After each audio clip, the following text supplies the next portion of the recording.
Students, आज हम करेंगे 10th क्लास हिस्ट्री का लेसन नंबर 2 का पार्ट 2। ओके, हमने पार्ट 1 कर चुका है, उसकी वीडियो हम डाल चुके हैं। अब हम इसमें पार्ट 2 में रिमेनिंग लेसन को कवर करते हैं। देखते हैं एक ही वीडियो बन जाए या कितनी बन जाए।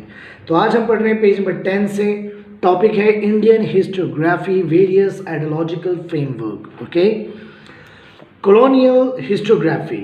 The early scholars who studied and wrote Indian history were mainly British officer.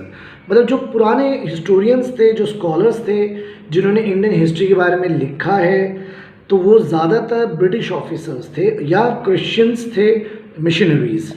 Their prejudice is clearly reflected in the way some of them have ridiculed Indian culture. और उनका प्रिजुडिस यानी प्रिजुडाइज भी कहते हैं, प्रिजुडिस यानी जो उनकी अंदर से एक नफरत कह ली, वो रिफ्लेक्ट करता था उनके बातों में, उनके लिखने में, और वो जिस तरह से इंडियन कल्चर को बुरा भला कहते थे। Their writings were used to justify the colonial British rule. उनकी राइटिंग से वो अपने रूल को जस्टिफाई करते थे कि हमारा कॉलोनियल रूल राइट है।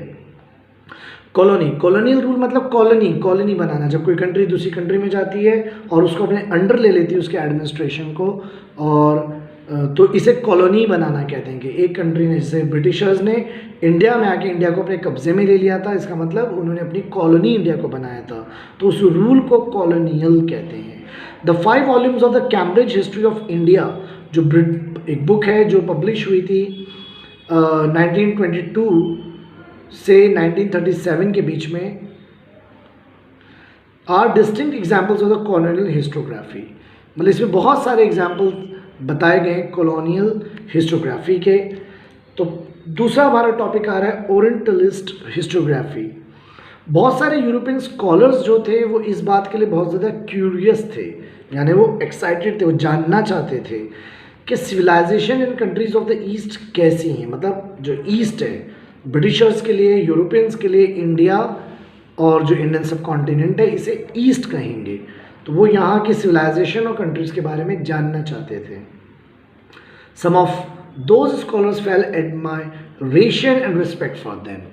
और बहुत सारे स्कॉलर्स ऐसे थे जो बहुत एडमायर फेल्ट करते थे, रिस्पेक्ट फेल करते थे। These scholars were known as orientalist. इन्हीं लोगों को ओरिएंटलिस्ट्स कहा जाता है। ये स्टडी करते हैं similarities between Sanskrit and some of the European language. मतलब इन्होंने संस्कृत लैंग्वेज जो है और जो यूरोपियन लैंग्वेज है, इनकी काफ़ी सिमिलैरिटीज़ को स्टडी किया। दे फोकस्ड मोर ऑन वैदिक ट्रेडिशन। इन्होंने वैदिक के जो ट्रेडिशंस थे, रीति रिवाज थे, और संस्कृत जो लिटरेचर था, इसको फोकस किया। Their studies resulted into formulating the notion of N ancient language. इन्होंने एक बिलीफ रखा, एक नोशन बनाया इस स्टडी से, ancient language that could be the mother of all the Indo European language. वो जो एंशिएंट लैंग्वेज है, कुड बी, वो हो सकती थी mother of all Indo European languages में। 1984 में विलियम जोन्स फाउंडेड, इन्होंने फाउंड किया था, बनाया था एशियाटिक सोसाइटी इन कोलकाता। मतलब कोलकाता के अंदर इन्होंने एक एशियाटिक सोसाइटी बनाई थी। It open the doors for research in ancient Indian literature. और इसने एक डोर ओपन कर दिया था इंडियन लिटरेचर की रिसर्च का और हिस्ट्री का। Among the orientalist scholars Friedrich Max Muller हैं, डिजर्व अ स्पेशल मेंशन। मतलब जो मैक्स मुलर है, इनका नाम काफ़ी ज़्यादा इसमें आता है ओरिएंटलिस्ट्स के अंदर। In his opinion Sanskrit was the most ancient language. Max के हिसाब से जो संस्कृत लैंग्वेज है, ये मोस्ट एंशिएंट लैंग्वेजेस में से है ऑफ इंडो यूरोपियन लैंग्वेजेस। वो काफ़ी डीपली इंटरेस्टेड थे संस्कृत लिटरेचर में। उन्होंने ट्रांसलेट भी किया है Sanskrit text of Hitopadesha. He was the editor of 50 volumes of the sacred books of the east. वो एडिटर थे उन 50 volumes of the sacred books के जो ईस्ट की हैं। ओके, उन्होंने वो एडिट किया है, एडिटर थे। He also compiled Rigveda. उन्होंने ऋग्वेदा को भी जमा किया है और पब्लिश किया है इन 6 वॉल्यूम्स। उन्होंने ट्रांसलेट किया है ऋग्वेदा को in German language.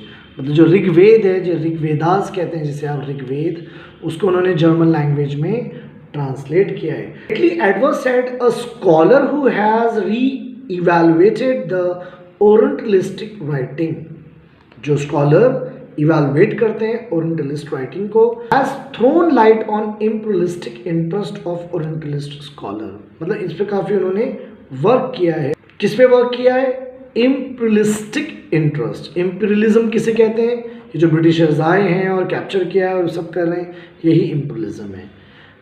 Nationalistic histography, अब थर्ड आ रहा है हमारा histography nationalistic. The writing of the Indian historians who were trained in the British educational system show an inclination to restore the pride. मतलब जो Indian historians British educational system से trained हुए थे, उनका इस तरफ इंक्लिनेशन था, यानी एक अट्रैक्शन था वो टूवर्ड्स किसके? To restore the pride, glory of the India and self esteem of the Indian readers. वो इंडियन प्राइड को, ग्लोरी को रिस्टोर करना चाहते थे। सेल्फ एस्टीम, जो हमारी पुरानी ग्लोरी है, ओके, रिस्पेक्ट है इंडियन रीडर्स के लिए। Their writings are known as nationalistic. इनकी राइटिंग में नेशन के बारे में था, तो ये नेशनलिस्टिक हिस्टोग्राफी कहलाती है। नेशनलिस्टिक राइटिंग महाराष्ट्र में इंस्पायर्ड हुए बाय विष्णु शास्त्री चिपलुंकर। उन्होंने क्रिटिसाइज किया था prejudiced history of Indian ancient India written by the British officer. मतलब जिस ब्रिटिश ऑफिसर्स ने इंडियन कल्चर्स के साथ बड़ी नफरत के साथ बातें लिखी थी, तो उन्होंने इसको, चिपलुंकर ने उसे क्रिटिसाइज किया था। और ये चाहते थे कि जो golden era of Indian history है इंडिया का, वो वापस आ जाए। इसमें बहुत सारे और लोगों ने भी वर्क किया है, जैसे महादेव गोविंद रनाडे और राम कृष्ण गोपाल भंडारकर और विनायक दामोदर सावरकर और राजेंद्र लाल Mishra, Ramesh Chandra Majumdar, Kashi Prasad Jaiswal, Radha Kumud Mookerji, Bhagwan Lal Indraji, Vasudev Vishnu Mirashi and Anant Sadashiv Altekar are the names of the some renowned scholars. ये सारे बड़े बड़े स्कॉलर्स के नाम यहाँ पर मेंशन है, जो आप पढ़ सकते हैं, जस्ट नेम है। अमंग द नेशनलिस्टिक हिस्टोरियंस, जो नेशनलिस्टिक हिस्टोरियंस हैं। Rajwade is well known for his writing. इसमें राजवाड़े भी आते हैं, बट ये ज़्यादा वेल नोन है राइटिंग इन मराठी। सब्जेक्ट अलग अलग थे इनके। इन्होंने हिस्ट्री पे भी बात कही है, लिंग्विस्टिक और एटमोलॉजी पर भी वर्क किया है, ग्रामर पे भी किया है, etc। एटमोलॉजी का मतलब होता है study of origin of words. मतलब कोई वर्ड कहाँ से निकला है, उसका ओरिजिन कहाँ से हुआ है, उसकी स्टडी को आप कहते हैं etymology. He was of the firm opinion, उनका अपना एक स्ट्रॉन्ग ओपिनियन था कि we should write our own history. मतलब हम इंडियंस को अपनी हिस्ट्री खुद लिखनी चाहिए। और उन्होंने 22 एडिटेड वॉल्यूम्स कंपाइल्ड किए थे। मराठयांच्या इतिहासाची सधाने, ये आपका मराठी वर्ड्स में आ रहा है, okay. He wrote very scholarly preface to each of the 22 volume. किसी भी बुक के पहले एक प्रीफेस होता है उस बुक का, जिसमें उस बुक का एक्चुअली एक इंट्रो होता है। तो इन्होंने 22 वॉल्यूम्स के प्रीफेसेस लिखे और उन्होंने लिखा क्या कि हिस्ट्री जो है वो all inclusive image of the past society है। मतलब जो भी हमारे पास्ट में पुराने लोगों ने जो किया है, तो उनकी डीड्स, उनकी एक्टिविटीज़, ठीक है ना, हिस्ट्री होती है। It does not include only the stories. मतलब हिस्ट्री में सिर्फ कहानियाँ नहीं होती कि बस कहानी आपने सुन ली किसी राजा महाराजा की, okay. It does not include only the story. सिर्फ इसमें कहानियाँ नहीं थी कोई पॉलिटिकल इमेज की, कोई कॉन्स्पिरेसीज हुई है, कोई वॉर हुआ है, किस राजा ने किस पर अटैक किया, किसने किसको कब्जे में कर लिया, seizing power. He insisted that history should be written only using the authentic documentary source. इनका कहना था कि हिस्ट्री वो लिखी जाए जिसमें बिल्कुल ऑथेंटिक, सच्ची, वेरीफाइड बातें मेंशन हो, या जो वेरीफाइड डॉक्यूमेंट है उसमें से लिया जाए। The nationalistic historiography help in the triggering of the independence. इस नेशनलिस्ट हिस्टोग्राफी ने ट्रिगर किया इंडियन इंडिपेंडेंस मूवमेंट को भी, okay. Movement of the Indian people against the British. अब इंडियंस लोग अगेंस्ट द ब्रिटिश खड़े हो गए। In this aspect the book the Indian war of independence 1857, जो विनायक दामोदर सावरकर ने लिखी थी, इज़ ऑफ ग्रेट इम्पोर्टेंस। इसमें काफ़ी नेशनलिस्टिक बातों को रखा गया है और उन्होंने प्रोवाइड किया है momentum to the writing of regional histories too. As a result, the attention of the historians were drawn to the geographical condition and history of the South Indian region. इसके रिजल्ट में ये हुआ कि ज़्यादा attention historians का draw हुआ था geographical condition की तरफ और history of the south Indian region. अब नेक्स्ट टॉपिक है हमारा histography in the post independence era. Post यानी बाद में, यानी आज़ादी के बाद हिस्टोग्राफी का क्या पिक्चर है। Now along with the writing the dynastic histories the cultural social economic histories were also being written. मतलब डायनेस्टिक हिस्ट्री, वो मुगल्स थे, उनकी डायनेस्टी थी, वो ये थे, वो थे। इस हिस्ट्री से बाहर आकर अब उनके कल्चरल सोशल इकोनॉमिक बातें भी लिखी जाने लगी हिस्ट्री में। ओके, अब पोस्ट इंडिपेंडेंस ईरा में जो बड़े बड़े हिस्टोरियंस थे वो फील करने लगे थे need of writing histories of various communities. अब हमें कम्युनिटीज़ के बारे में लिखना है, sciences, economic system, political ideologies, cultural aspects के बारे में। The histography of this era, इस टाइम पीरियड में हिस्टोग्राफी थी, has been influenced mainly by 3 ideological schools. इसमें 3 आइडियोलॉजीज़ हैं, एक मार्क्स की है, कार्ल मार्क्स, और एक सबल्टर्न है और एक फेमिनिस्ट है। अब इनकी डिटेल आएगी कि मार्क्स की हिस्ट्री क्या थी। Okay, Marxist.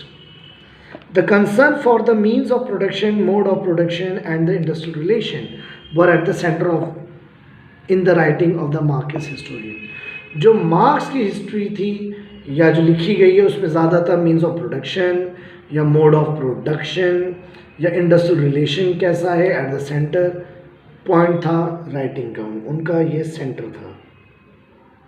इन सब्जेक्ट्स पर ज़्यादा बात करना चाहते थे। Marxist historians in India studied the transition, इन्होंने ट्रांजिशन को स्टडी किया, जो चेंज होता है किसको, कास्ट सिस्टम को। Among the notable Indian historians who adopted Marxist ideological framework scholars, बहुत सारे ऐसे इंडियंस हिस्टोरियंस थे जिन्होंने मार्क्स की आइडियोलॉजी को अडॉप्ट किया और उसके फ्रेमवर्क में काम किया। उसमें दामोदर, धर्मानंद कौसाम्बी हैं और कॉमरेड श्रीपद अमृत दांगे और राम शरण शर्मा और कॉमरेड शरद पाटिल ने काफ़ी कंट्रीब्यूशन किया इस चीज़ में। Comrade Dange was one of the founder member of the Indian Communist Party of India CPI, उसको इन्होंने फाउंड किया, वो उसके फाउंडर है comrade Dange. Primitive communism to slavery, the book written by him represent Marxist histography. इन्होंने किताब भी लिखी थी प्रिमिटिव कम्युनिज्म टू स्लेवरी, जो कि रिप्रेजेंट करती है मार्क्स की आइडियोलॉजी को। नेक्स्ट हमारा आ रहा है सब अल्टर्न हिस्ट्री। ये कौन सी हिस्ट्री जिसमें सब अल्टर्न वर्ड आ रहा है। The role of the Italian historian, जिनका नाम एंटोनियो ग्राम्सी था या ग्राम्सची भी कहते हैं इटालियंस, ग्राम्सची या ग्राम्सकी, is very important in developing the idea that history should be written starting from the bottommost rank. इनकी थिंकिंग क्या थी सबल्टन वालों की कि हिस्ट्री जब लिखी जाए तो बिल्कुल बॉटम मोस्ट से, मतलब bottom most rank of the people in the society. In fact subaltern means the bottom most rank, इसका मतलब ही होता है bottom most. Folklore has been considered as a very important source of writing. उस time पे जो फोक लोर्स होते थे, मतलब जो एक लाइन नॉलेज होती थी, लोर का मतलब नॉलेज होता है, जो फोक स्टोरीज़ के थ्रू, सॉन्ग्स के थ्रू इंफॉर्मेशन आ रही थी, तो वो एक इम्पॉर्टेंट सोर्स था राइटिंग हिस्ट्री। इसके लिए रंजीत गुहा ने इंडियन हिस्टोरियंस ने एक इम्पॉर्टेंट रोल प्ले किया है सबअल्टर्न हिस्ट्री को स्टैब्लिश करने के लिए as an important academic school of historiography. और ये एक इम्पॉर्टेंट एकेडमिक या एकेडमिक स्कूल ऑफ हिस्टोग्राफी है। Before the onset of the subaltern, जब सबअल्टर्न स्टार्ट हुआ, ideology similar thought were expressed by Mahatma Jyotirao Phule. ऐसी बातें महात्मा ज्योतिराव फुले भी कह चुके हैं, डॉक्टर बाबा साहेब अम्बेडकर भी इस टाइप की बातें हमसे कर चुके हैं। महात्मा फुले ने हिस्ट्री ऑफ द शूद्र अति शूद्र जो लिखी थी, उसमें उन्होंने बहुत सारी बातें मेंशन की हैं। Communities in his book Gulamgiri he drew attention to the exploitation of the women, Shudras and Atishudras done under the name of the religion. The term Shudra and Atishudra indicate भी करता है बॉटम मोस्ट रैंक को, क्योंकि जो जहाँ class system होता था वहाँ पर जो शूद्राज होते थे ये सबसे बॉटम मोस्ट में होते थे, ओके, कास्ट सिस्टम में. The role of the people belonging to the Dalit caste, जो दलित होते हैं, is very significant in the shaping of various cultural political aspects of India. मतलब इंडिया के कल्चरल पॉलिटिकल एस्पेक्ट को शेप अप करने के लिए, सिग्निफिकेंट बनाने के लिए, ठीक है ना, दलित कास्ट का रोल बहुत सिग्निफिकेंट है, क्योंकि दलित कास्ट ही बॉटम मोस्ट रैंक के लोग रहे हैं. However, their role was not duly acknowledged in the colonial और nationalist historiography. हाँ, ये बात अलग है कि कॉलोनियल पीरियड में और हिस्टोग्राफी जब नेशनलिस्ट लिखी जा रही थी तो ज़्यादा इसको एक्नॉलेज, ज़्यादा इसको वैल्यू नहीं दी गई. ओके, अम्बेडकर ने फोकस किया था, this fact consistently wrote about it, इसलिए उन्होंने रेगुलर इस पर बुक्स लिखी. टू ऑफ हिज बुक्स जो हैं, हु वर द शूद्रास और second book the untouchables, may be cited as example of the history of subaltern type. मतलब ये जो बॉटम मोस्ट रैंक के बारे में स्टडी की जाए, उनको अपलिफ्ट करने की बात की जाए, उनके लिए कुछ काम किया जाए, तो ये सबॉल्टर्न टाइप कहलाता है. फेमिनिस्ट हिस्टोग्राफी का मतलब वही है, फेमिनिस्ट यानी जिसमें वुमेन्स पर्सपेक्टिव से बात की जाए. ओके, आप जानते हैं नॉर्मली हमारी सोसाइटी मेल डोमिनेटेड होती है, तो राइटिंग भी जो है, ज़्यादातर जो हिस्ट्री लिखी है वो मेल स्कॉलर्स ने लिखी है. As a result the role and achievement of the women in history remain neglected. इस वजह से औरतों का रोल काफ़ी ज़्यादा नेग्लेक्ट किया गया है हिस्ट्री के अंदर. Highlight this fact was a major task faced by the feminist historians. मतलब फेमिनिस्ट हिस्टोरियंस को ये बात हाईलाइट करने के लिए बड़ा इनका मेजर टास्क था. It was important to study and compile the historical writing of womens. Womens की राइटिंग को भी, हिस्टोरिकल राइटिंग्स को कंपाइल, जमा किया गया जाना चाहिए. It was also necessary to rethink of womens position in history. और औरतों की क्या पोजिशन होती है हिस्ट्री में, उनको क्या वैल्यू मिलती है, इस पर क्या किया जाए, रीथिंक किया जाए. इसके लिए एक नाम भी आ रहा है यहाँ पर. 19th सेंचुरी में हमारे पास ताराबाई शिंदे थे, ये फॉरमोस्ट वन थे, सबसे पहले वालों में थे, थी. She wrote attacking the male dominated social system and the caste system. इन्होंने अटैक किया मेल डोमिनेटेड जो सामाजिक सिस्टम हो या कास्ट सिस्टम हो, जो मेल का डोमिनेशन है मर्दों का, उसके बारे में इन्होंने बात की. इसलिए हर बुक स्त्री पुरुष तुलना उन्होंने लिखी थी 1882 में. Is acknowledge as the first feminist book in India. मतलब ये जो इन्होंने स्त्री पुरुष तुलना बुक लिखी थी 1882 में, ये इंडिया की सबसे पहली बुक कंसिडर हुई जो फेमिनिस्ट बुक कहलाई. 1888 में the book written by Pandita Ramabai was publish entitle the high. फिर पंडिता रामाबाई ने बुक लिखी है the high caste Hindu women, उस बुक का नाम है. Feminist literature of the post independence era, आज़ादी के बाद वुमेन्स के बारे में जो लिटरेचर था, ठीक है ना, concentrated on the issues like, वो किस इश्यूज़ को ज़्यादा कंसंट्रेट करता था, employment of women, treatment meted out to them at their work place, जहाँ वो रहती हैं, जहाँ वो काम करती हैं, तो उनका उसके साथ कैसा ट्रीटमेंट किया जाता है. Their rights to political equality, क्या उनको पॉलिटिकल इक्वालिटी मिलती है. Among the recently publish feminist literature, जो रिसेंटली लिटरेचर लिखा गया है फेमिनिस्ट, वो मीरा कोसाम्बीज उसमें नाम आ रहा है. बुक उनका नेम है क्रॉसिंग थ्रेशोल्ड्स. फेमिनिस्ट ऐसे भी बहुत सारे लिखे गए हैं जिसके अंदर लाइफ स्टोरीज ऑफ वुमेन्स को बताया गया है, जिसमें like Pandita Ramabai and doctor Rukhmabai, the first practising lady doctor of India. मतलब जो पहली practising lady doctor of India हैं, ओके, उनकी लाइफ स्टोरीज के बारे में मेंशन किया गया है. A lot of literature is available unfolding the view point of Dalits. तो बहुत सारा ऐसा लिटरेचर अवेलेबल है view point of Dalit womens, मतलब दलित वुमेन्स से रिलेटेड इन महाराष्ट्र बहुत सारा लिटरेचर अवेलेबल है जिसे पढ़ा जा सकता है, जिसे जाना जा सकता है. अनफोल्ड करना. Doctor Sharmila Rege's work is noteworthy in this context. इस कॉन्टेक्स्ट में जो शर्मिला रेगे हैं उनका काफ़ी काम हुआ है और her books writing caste, writing gender, reading Dalits, women's testimonies includes her essay. इसमें सारी दलित वुमेन्स की टेस्टिमोनीज ली गई है, मतलब गवाही ली गई, उनसे पूछा गया है, ठीक है ना, उनसे इंफॉर्मेशन ली गई है। Includes her essay on the autobiographies of Dalit womens, इसमें उन्होंने दलित वुमेन्स की ऑटोबायोग्राफीज को इंक्लूड किया है। There have been a number of Indian historians, बहुत सारे इंडियन हिस्टोरियंस रह चुके हैं, who wrote without embracing a particular ideology, जिन्होंने बहुत लिखा है बिना किसी आइडियोलॉजी को लिए हुए।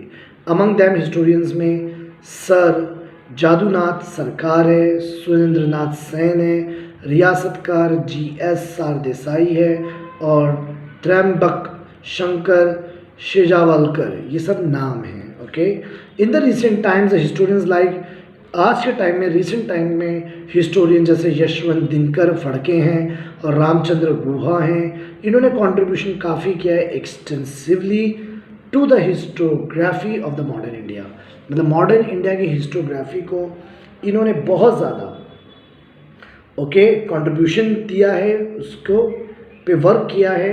इट इज़ एविडेंट, ये एक एविडेंट है, ये एक सबूत है इस बात का कि Indian histography has been influenced greatly by the social and the political movements.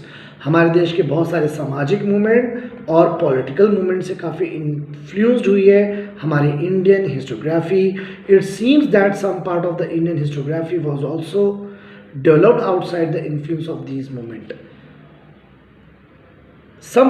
कुछ part of the Indian historiography जो है ये डेवलप्ड हुई थी outside the influence of this movement, मतलब इस मूवमेंट के अलावा आउटसाइड। तो this is all about your history lesson number 2 part 2।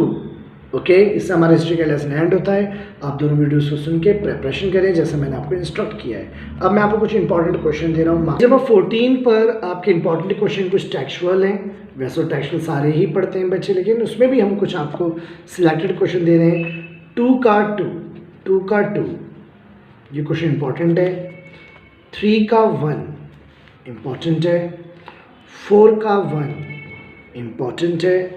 और जो 6 क्वेश्चन है इसमें 1 और 3 ज़्यादा इंपॉर्टेंट, लेकिन अगर आप 2 भी कर ले तो 1 2 3 तीनों कर लीजिए शॉर्ट नोट के लिए, वरना 1 और 3 ज़्यादा इंपॉर्टेंट है। Okay, so this is all about your history lesson number 2। Thank you.